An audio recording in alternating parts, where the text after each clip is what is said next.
Kind of odd verses to begin a book, isn't it? We don't look at the book of Habakkuk very often, but I felt compelled to take a look today and give us some insight into, see if we can make some applications yet to today. So, story begins, it was a true story, the fall of 1969 in Los Angeles, and Mary Clayton was pregnant, very pregnant, and you'll be glad to know, Mary, that her name is spelled the same way that yours is, M-E-R-R-Y. Mary was pregnant, very pregnant. She and her husband were laying in bed, drifting off to sleep, when the phone rang.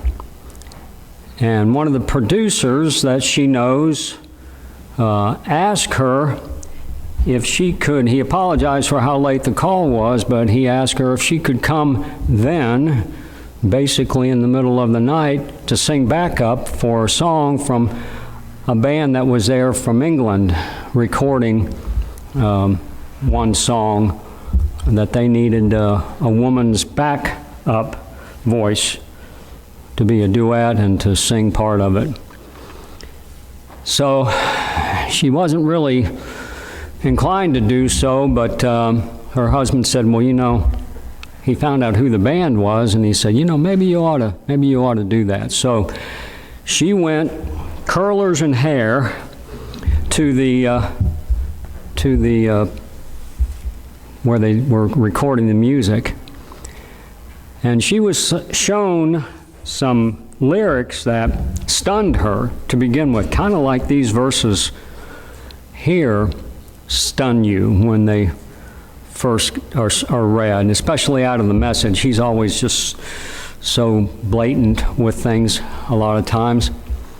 She wasn't sure whether she made the right decision, whether she should be singing these songs or not. You see, she started out singing in her father's church in New Orleans when she was quite young, and she became well known to Bobby Darin and a few other people to sing backup. So she was somebody that was requested. But when she saw these lyrics that she was going to sing, she got kind of concerned. They were not really things that she would normally talk about or sing about.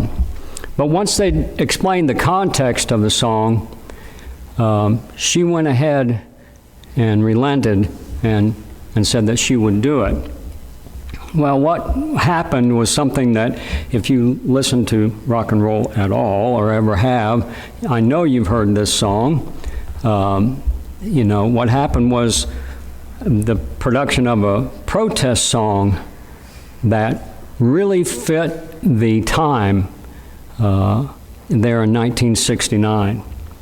And she was singing words like, war, children, it's just a shot away. And rape, murder, it's just a shot away. Now, I don't like singing words like that either. But Mick Jagger was feeling very compelled to sing about something that was just getting to him, just the angst was getting to him for everything that he saw around him. Because, you know, in 1969, very troublesome times. In 68, they had the race riots at the DNC in Chicago. And then in rapid succession, Martin Luther King Jr. was killed, and then Robert Kennedy was also killed.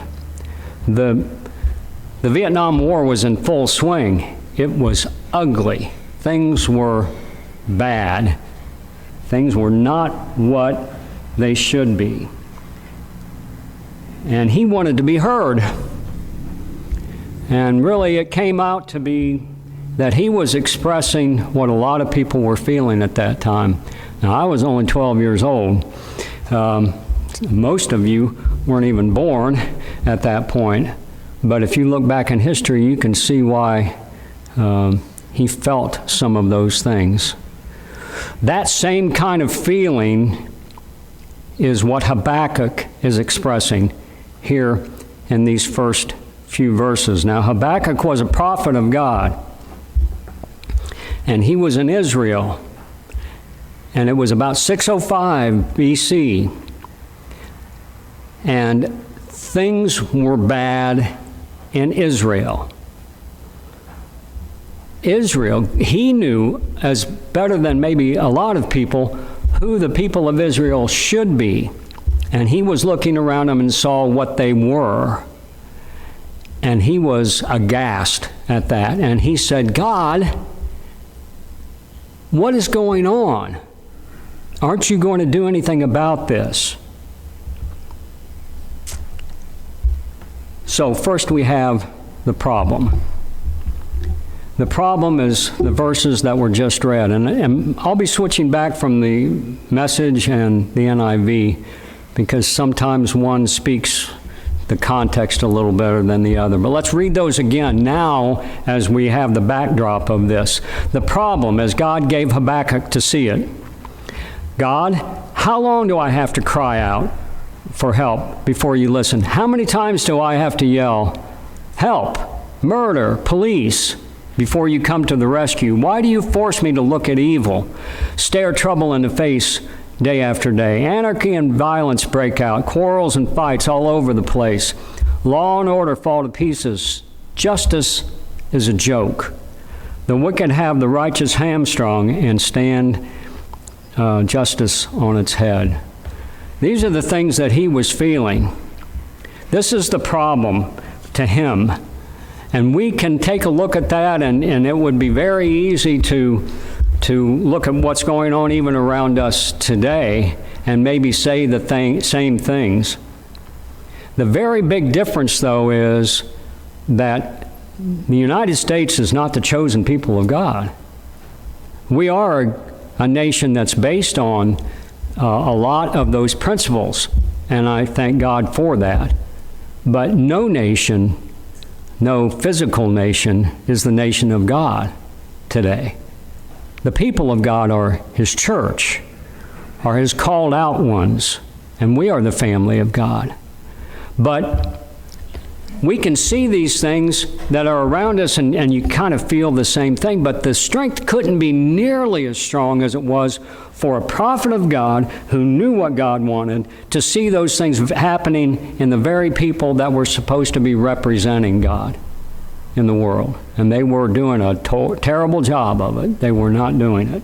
But beyond that, this book helps us understand this back and forth that can happen between us and God. When we see things or we experience things that just don't seem right, we can't understand how God is letting things go as long as it is, as it has been. We feel like the people in the book of Revelation who were underneath the throne of God, and they were yelling, "How long, O Lord, how long is this going to happen?" When the church was being persecuted in the first century. We feel that way. And I want to stress all the way through this lesson that God never rebukes Habakkuk for coming to him. He never condescends. He never says, hey, I don't want to hear that. He listens to God. He listens to him. And he answers him. And that's the next verse. In verses 5 through 11, we have God's answer, the answer. But I'm just going to read verses 5 and 6. Look at the nations and watch. Be utterly amazed, for I am going to do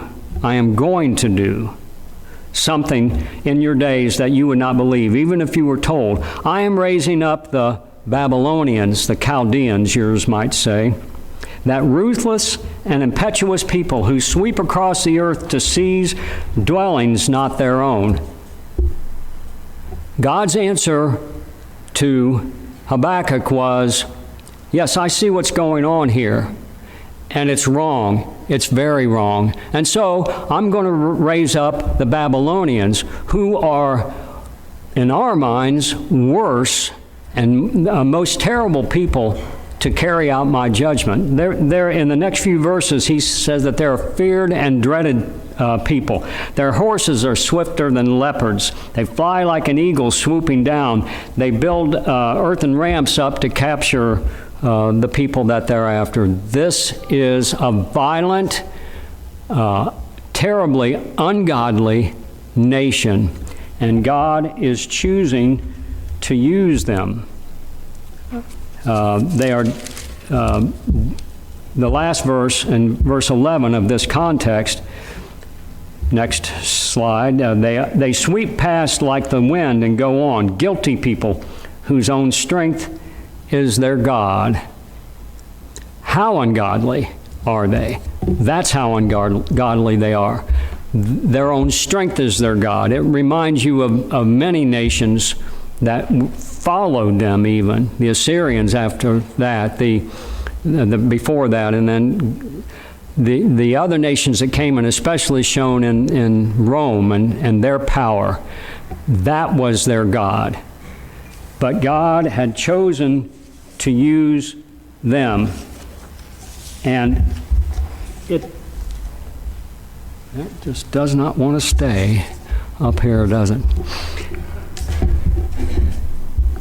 And I can just feel the hairs on the back of Habakkuk raising up as he hears God saying, I'm going to use the Babylonians to judge my people. He's going to say, wait a minute, next slide. Wait a minute, Lord, really? Are you really going to do this? And so in that context, in verses 12 through chapter 2 and verse 1, he gives a reply to God. And he says, wait a minute. And in verse 12 and 13, God, you're from eternity, aren't you? Holy God, we aren't going to die, are we? God, you chose the Babylonians for your judgment work. Rock solid God, you gave them the job of discipline. But you can't be serious. You can't condone evil. So why don't you do something about this? Why are you silent now? This outrage, evil men swallow up the righteous, and you stand around and watch. The NIV uses the word more in there. And he said, evil men, the wicked swallow up those more righteous than themselves. So as Habakkuk could see it, and so with us, we're thinking, how can that work? How can you use someone that's worse? How can you use something else, allow that to happen that's worse? That just doesn't make sense to us, and that's the way we feel, isn't it, sometimes? When we look at situations, and that's why this lesson meant something to me at this time. You look at situations, you can't understand why they're going on as long as they are. Is this going to go on and on, he says in verse 17? But then in chapter 2 and verse 1, he gathers himself up after he's had his say, and he says, what's God going to say to my questions? I'm braced for the worst. I'll climb to the lookout tower and scan the horizon. I'll wait to see what God says, how he'll answer my complaint. Habakkuk never stopped looking to God for the answer. It was like he was standing in a watchtower and looking out over the horizon just so he could get the full answer from God. And that's the way that we need to be. That is the thoughts of our lesson today. But then we have God saying, I know what I'm doing. And in chapter 2, starting in verse 2 all the way through 20, we're not going to read all of that. Remember, it's an overview. God gives his answer. And there again, God takes the time to clarify and to answer Habakkuk for what he's feeling. And he starts out, the Lord replied, write down the revelation and make it plain on tablets so that a herald may run with it. For the revelation awaits an appointed time, and it speaks of the end and will not prove false. Though it linger, wait for it. It will certainly come and will not delay.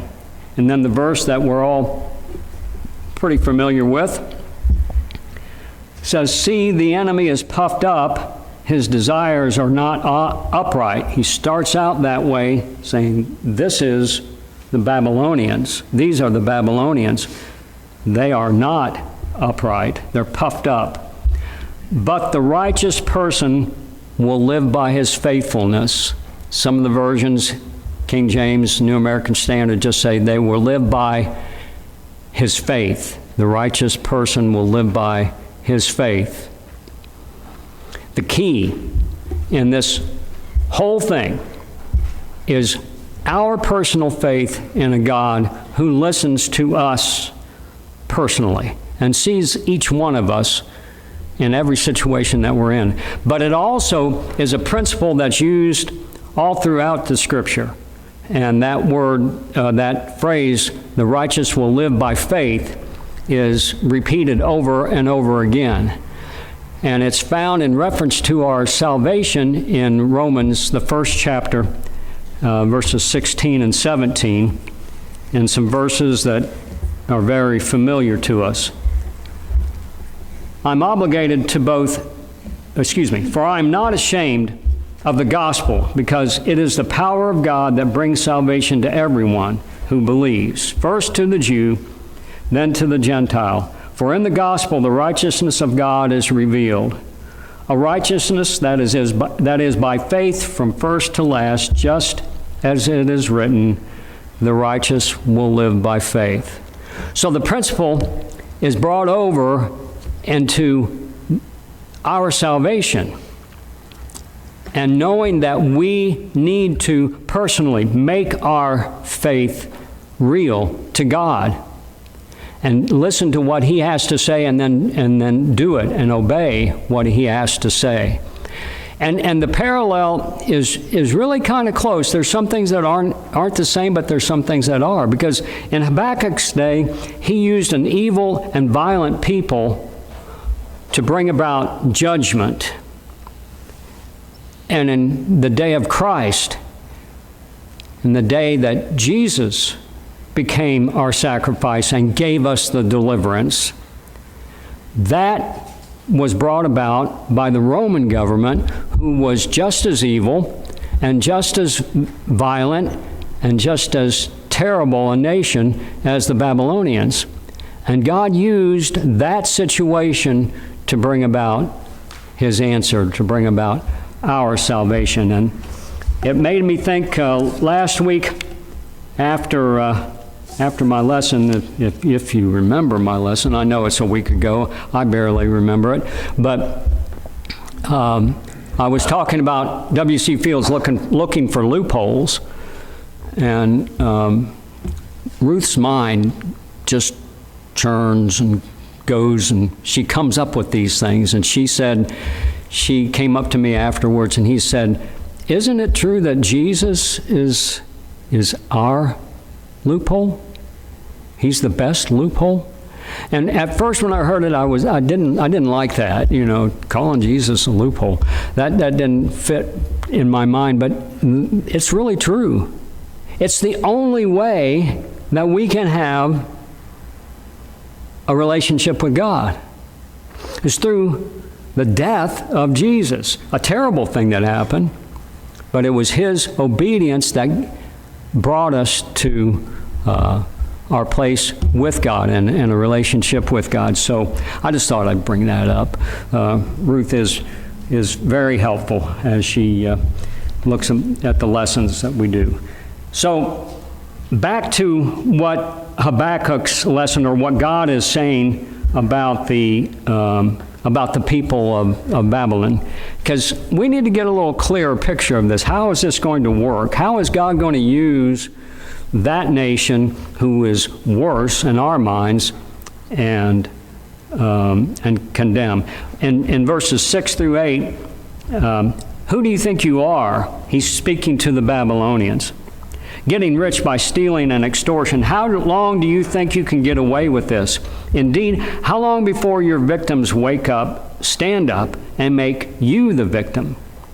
You've plundered nation after nation. Now you'll get a taste of your own medicine. All the survivors are out to plunder you, a payback for all your murders and massacres. So it's not like God's surprised at this. It's not like he hasn't thought it out. It's almost ridiculous to even think that, isn't it? He said, they're going to get theirs. Yeah, they are an evil people, and they are some of the worst people on the planet at this point, but payback will come around. And then he says at the end of, God says at the end of his section on this, thinking about the Babylonians, very poignant, it says in verses 18 through 20, or 18 through 20, what's the use of a carved God so skillfully carved by its sculptor? What good is a fancy cast God when all it tells is lies? What sense does it make to be a pious God maker who makes gods that can't even talk? Who do you think you are, saying to a stick of wood, wake up, or to a dumb stone, get up? Can they teach you anything about anything? There's nothing to them but surface. There's nothing on the inside. Now, this is what was going on with the people of Babylon. They had idols that were in front of them, and they were praying to them to get this victory and to keep going and to just tear things up and to be a nation to be feared. But isn't there a parallel to us today? Anything else that you look to, except for God, is like praying to a 2x4. Doesn't make any difference how pretty it is, how good it looks, how powerful it might seem. If you're going to anything else other than God, you're wasting your time. And they were doing that, and God was going to let them know that that couldn't last. The book ends with chapter 3, and there are 19 verses to chapter 3. Again, we're not going to read all of them. But if you look at the message,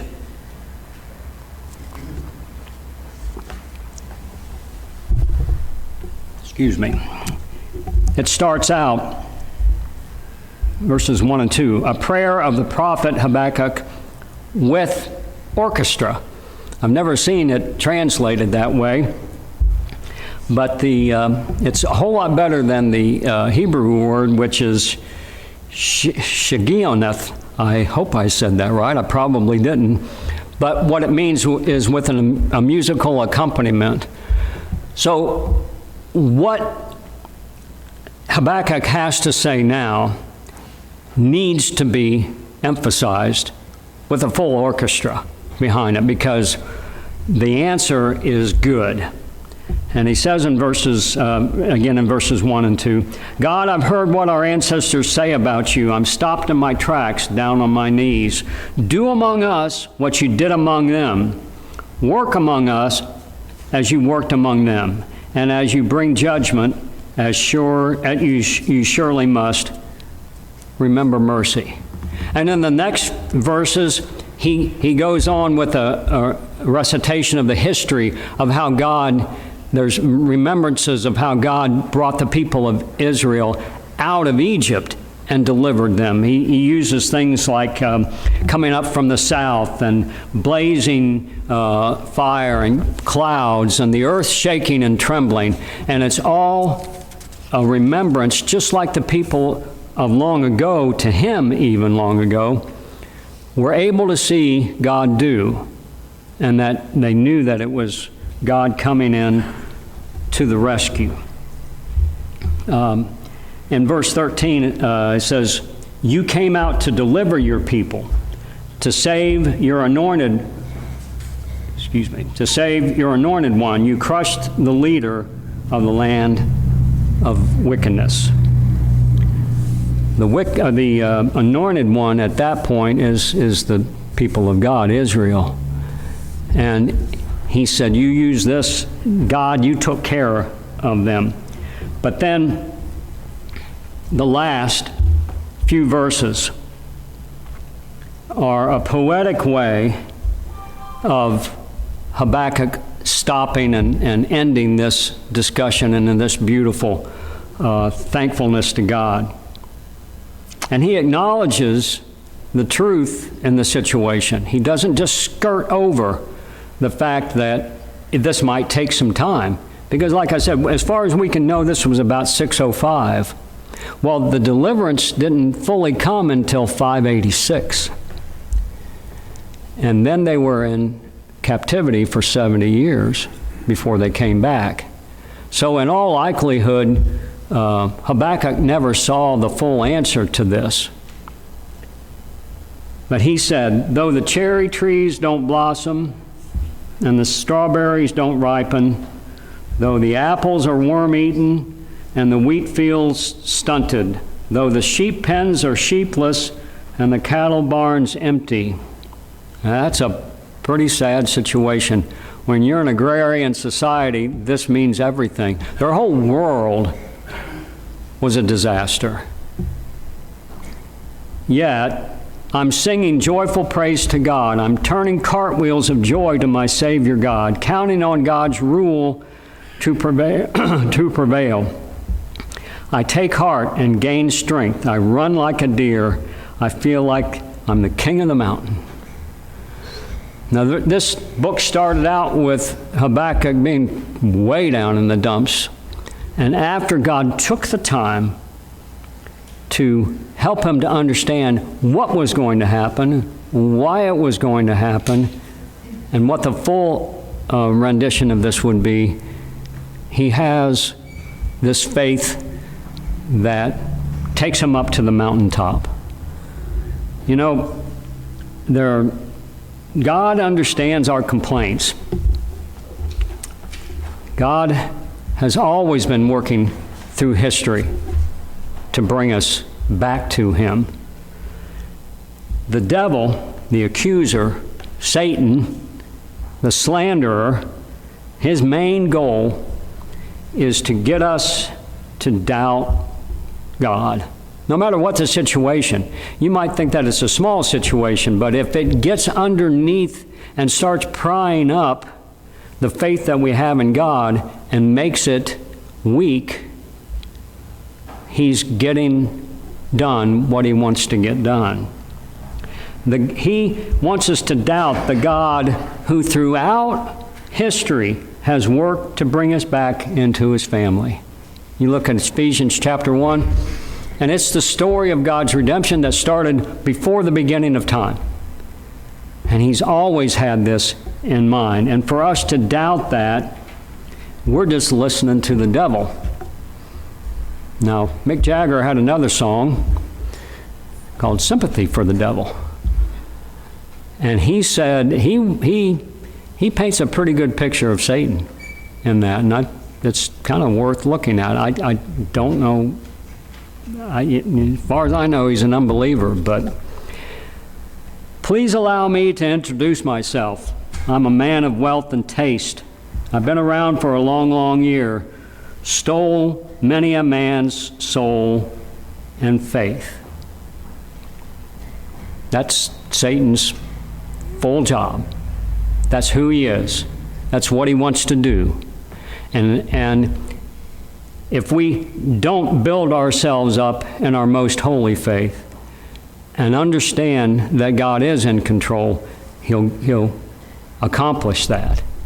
We can't let the devil have a foothold, Paul says in Ephesians chapter 4. God knew what he was doing using the Babylonians. And he also knew what he was doing using the Romans and giving us our salvation, even though it looked like there was a lot of violence involved, and there was a lot of violence involved in it. He used those things in history to show us physically how much he loves us and how much he wants us to be a part of his family. Hope you've been encouraged as we sing this song.